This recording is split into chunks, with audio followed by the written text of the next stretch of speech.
அகஜானன பத்மார்க்கம் கஜானன மஹர்நிஷம் அநேகதந்தம் பக்தானாம் ஏகதந்தம் உபாஸ்மஹே. அன்பு சகோதர சகோதரிகளுக்கு நான் போன பதிவில் சனி பகவானுடைய பெயர்ச்சி 2025 மார்ச் 29 இரவு 11 மணிக்கு நடக்கும். அதனுடைய பலன்கள் என்ன, 2 வருஷ காலங்களுக்கு 2.5 வருஷ காலங்களுக்குன்றத மேஷம், ரிஷபம், மிதுனம், கடகம் வரைக்கும் சொல்லியிருக்கேன். இந்த பதிவில் சிம்ம ராசிக்காரர்களுக்கு உண்டான பலன்களை சொல்லப்படுறேன். சிம்ம ராசிக்காரா அப்படின்னு ரொம்ப சிறப்பானவா. எந்த விதத்தில் தெரியுமா? எந்த சவாலை ஏற்று ஜெயிக்கிறவாவா, மனசு உறுதியானவா, கடமை தவறாதவா, கண்ணியம் தவறாதவா, மனித அபிமானம் உள்ளவா, எல்லாரிடத்தையும் நல்ல பாசமும் உயிரான நேசமும் உள்ளவா, கணவனான மனைவியிடத்தையும் மனைவியான கணவன் இடத்துலையும் மாறாத அன்புடையவாவா, குழந்தைகள் இடத்துலையும் அதிகமான பாசமுடையவா, நல்ல நண்பர்கள், நிறைய ஃப்ரெண்ட்ஸுகள், பெரிய தலைமையான பொறுப்புகள், நல்ல ஒரு கம்பீரமான தோற்றம், இப்படிப்பட்டவளுக்கு தலையில் அடிபட்டுக்கும் எப்போவாவது. அதனால் தலையில் ஒரு வடு இருக்கும், இந்த இடத்துல ஒரு வடு இருக்கும். குழந்தைகளாக இருந்தால் கூட தலையில் அடிபட்டுன்ற வடு இருக்கும். இவளுக்கு நல்ல அறிவு, ஞானம், தெளிவு, இது எல்லாம் இயற்கையாகவே பகவானுடைய அனுகிரகத்தினால அவளுக்கு இருக்கு. இப்படி இருக்கும் பொழுது இப்போது போன 2 வருஷங்களாக கண்டக சனி நடந்தது இல்லையா? அந்த கண்டக சனியில் இவ பட்ட பாடு கொஞ்சம் நஞ்சம் இல்லை. குடும்ப கௌரவத்தை நினச்சி எல்லாத்தையும் மனசில் போட்டு அமைக்கிண்டு மெலஹா அப்படின்னு சிரிச்சுண்டு அப்படியே அந்த கௌரவம் குலையாமல் ஒரு ஆணாக இருந்தாலும் சரி பொண்ணாக இருந்தாலும் சரி சிம்ம ராசியில் இருக்கிறவா அப்படியே நூல் மேலே நடக்கிற மாதிரி நடந்து அந்த கௌரவத்தை நிலைநாட்டிண்டு வரா. அப்படிங்கிறச்ச அந்த சிம்ம ராசி மனுஷால என்னால் சொல்ல முடியும். இந்த ஆணாக இருந்தாலும் சரி பொண்ணாக இருந்தாலும் சரி கெட்டிக்காரன், ரொம்ப சமத்து, ரொம்ப சாமர்த்தியம், ரொம்ப பொறுமை. ஒரு மனுஷாளுக்கு எதெல்லாம் இருக்குமா அத்தனை நல்ல குணங்களாக அவளுக்கு இருக்கும். ஆனால் ஒரே கேட்ட குணக்கு கோவம், கோச்சுப்பா டுன்னு இருக்கும். வந்த நாய் கடைக்கு போடுவோம், அது சமாச்சாரம். முன்கோபம் உண்டு,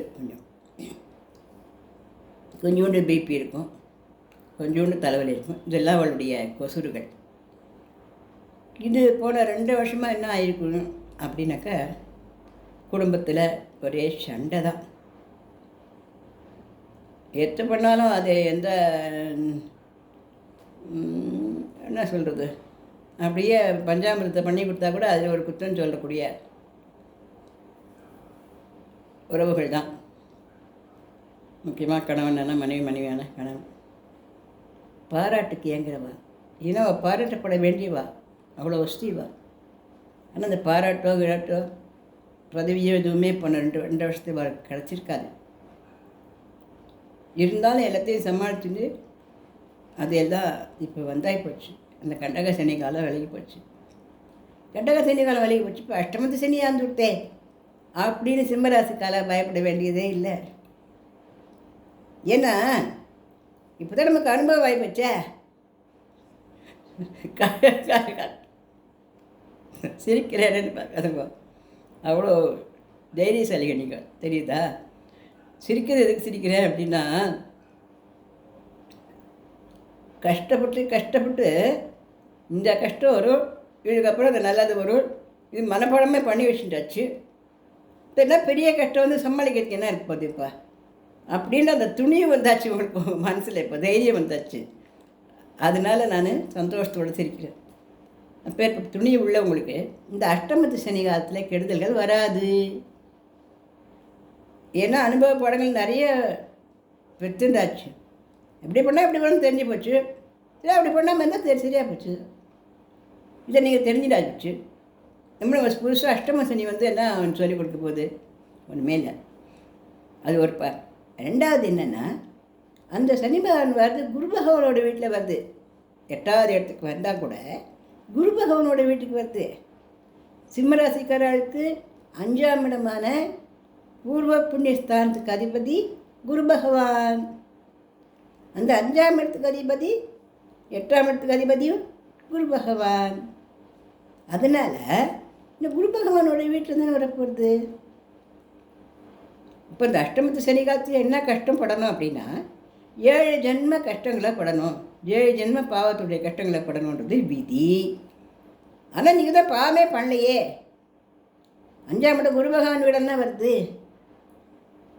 அப்புறம் உங்களுக்கு என்ன கஷ்டம் வரப்போகுது? ஒரு விஷயம். ரெண்டாவது, அதே குரு பகவானோட வீட்டில் சனி பகவான் உட்காந்துக்கிறார் இல்லையா? அப்போ ஒரு நல்லவளோட ஒரு சுமாராக இருக்கிற கிரகம் சேர்ந்ததுன்னு வச்சுக்கோங்களேன்.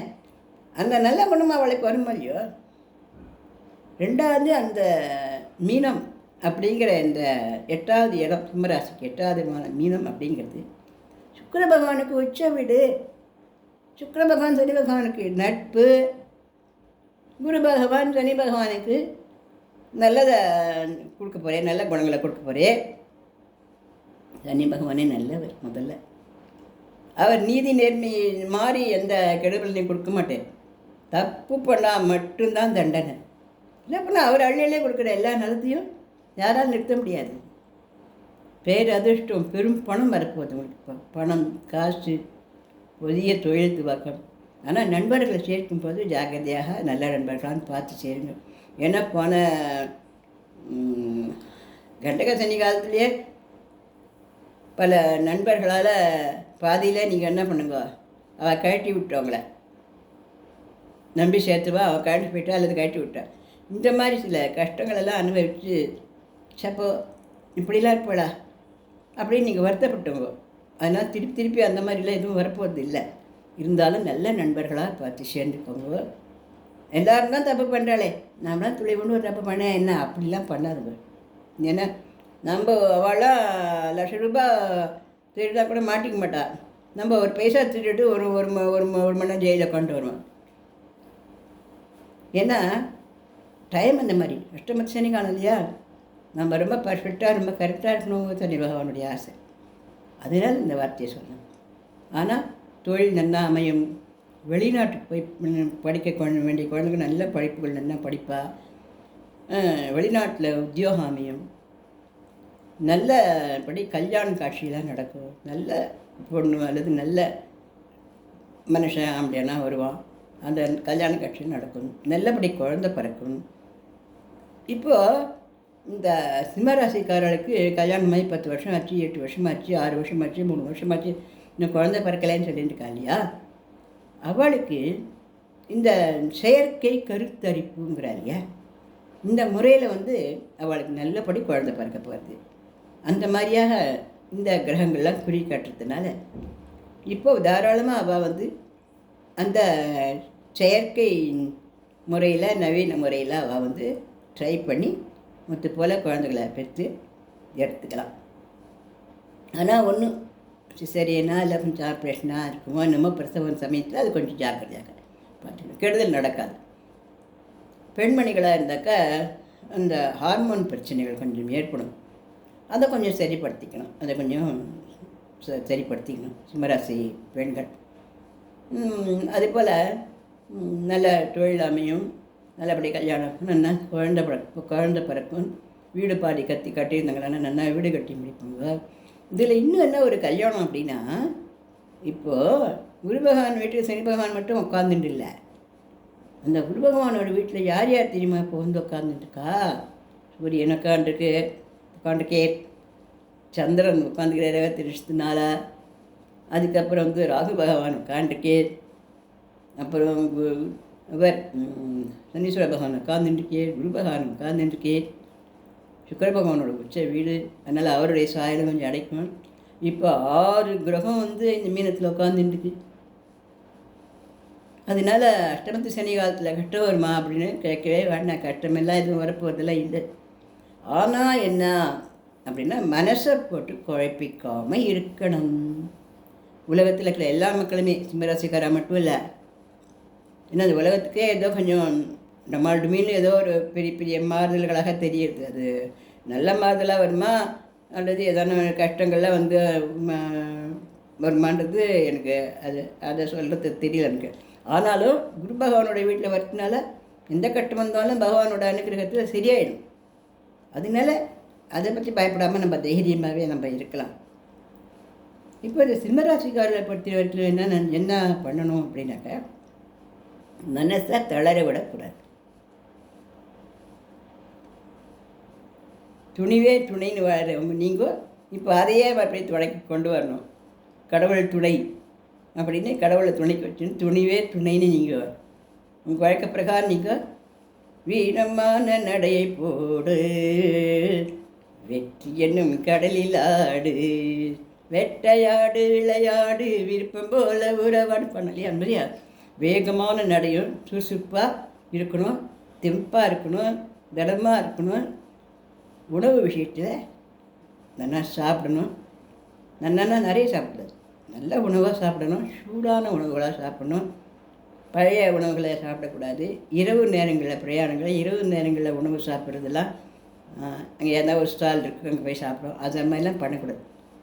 அந்த மாதிரிலாம் பண்ணாமல் இருக்கிறது ரொம்ப நல்லது. ஆயுள் ஆரோக்கியம் எல்லாம் நல்லா கூடும், பணம் காசு எல்லாமே பெருகும். இப்போ உங்கள் அதிர்ஷ்டம் எத்தனை கிரகமும் வந்து அந்த குரு பகவான் வீட்டில் உட்காந்துக்கிறதுனால அஷ்டமத்து சனி காலத்தினால மட்டும் உங்களுக்கு ஒன்றும் கெடுதலாக வந்துடாது. இதுக்கு மேலே உங்களுடைய பிறப்பு ஜாதகம் இருக்கு இல்லையா, அந்த பிறப்பு ஜாதகத்தில் எல்லாம் நல்லபடியாக கிரகங்கள்லாம் இருந்ததுன்னா இந்த சனி பெயர்ச்சினால உங்களுக்கு கெடுதலே கொஞ்சம் கூடவே வராது. அது ஒரு விஷயம். ரெண்டாவது என்ன அப்படின்னா, உங்கள் பிறப்பு ஜாதகத்தில் குரு பகவான் நல்ல இடத்துல இருந்தாருன்னா உங்களுக்கு கெடுதலாம் வராது. அதனால் சனி பயிற்சி அஷ்டமத்து சனி காலம் அச்சோ நம்மாடியோ என்ன பண்ணி வேணும் இந்த மாதிரி நீங்கள் கவலைப்பட வேண்டிய அவசியமே இல்லை. ஆனால் உழைக்கணும்பா, நிறைய உழைக்கணும். உழைப்பு ரொம்ப அதிகம் இருக்கும், பணமும் நல்லா மூட்டை மூட்டையாக சம்பாதிக்க முடியும். நிறைய படிக்கணும் சிம்மராசி குழந்தைகள். நைட் 2 படித்தா ஃபஸ்ட்டு வரலாம், கோல்டு மெடலே எடுக்கலாம். ஆனால் அவ்வளோ உழைக்கணும். தலையை நோகும், உடம்பு நோகும், கையை நோகும், வேலைக்கு சாப்பிட முடியாது, தூங்க முடியாது, எல்லாத்தையும் தியாகம் பண்ணி வெற்றி வாகை சொல்கிறோம். அந்த அளவுக்கு கஷ்டப்பட்டு படிக்கணும் மாணவ மாணவிகள்லாம், சிம்மராசி குழந்தைகளெல்லாம். அதனால் சிம்மராசிக்காரா வந்து அஷ்டமத்து சனி காலம் நீங்கள் என்ன கஷ்டம் வருமோ அப்படின்னு நினைக்க வேண்டியதெல்லாம் ஒரு அவசியங்களும் இல்லை. அஷ்டமத்து சனி காலத்தினால உங்களுக்கு எந்த விதமான கஷ்டங்களும் வராது. 7 ஜென்ம பாவங்களும் உங்களுக்கு கிடையாது. நீங்கள் வந்து பாவமெல்லாம் பண்ணவா இல்லை. அதனால ஏதாவது ஜென்மத்தில் ஏதாவது வந்து துளி கொண்டு எதாவது பண்ணோம்னா அது வந்து பாவமாக ஏதாவது கொசுட்டு எங்கேயான வந்துட்டுருக்கோம் இல்லையா. அதனால் யாராவது குறை சொன்னாலும் சரி, அவளுக்கு நம்மளுக்கு தெரிஞ்சது அவள் தான் பழக்கு அப்படின்னு நினச்சிக்கோங்க. யாரையும் நீங்கள் போய் குறை சொல்லாங்க.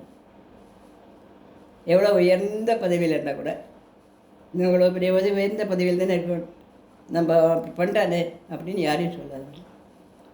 நீங்கள் இப்போ இருக்கிற வேலை உங்களுக்கு பிடிக்கலன்னா அந்த வேலையை உதறிடுங்க. வேறு வேலைக்கு போங்க, ஃபஸ்ட் கிளாஸாக வேலை கிடைக்கும். நிறைய உழைப்பு தான், இன்னும் கொஞ்சம் தலைவேதனையாக தான் கட்டாமட்டான் தான் இருந்துட்டுருப்போம். இருந்தாலும் நல்ல பணம் காசு இதுகளுக்கெல்லாம் இன்னும் கஷ்டங்கள்லாம் வராது. வாயை பார்த்துக்கோங்க, வேலைக்கு சாப்பிடுங்க. தொண்டை, வாய், நாக்கு, தலை இதெல்லாம் கொஞ்சம் வலிகள் ஏற்படும். பல் வலி, இந்த மாதிரி பல், தொண்டை, நாக்கு, தலை வலிக்கிறது, இந்த மாதிரிலாம் நோயின்னு இதானே கொஞ்சம் பிரச்சனைகள்லாம் வரும்.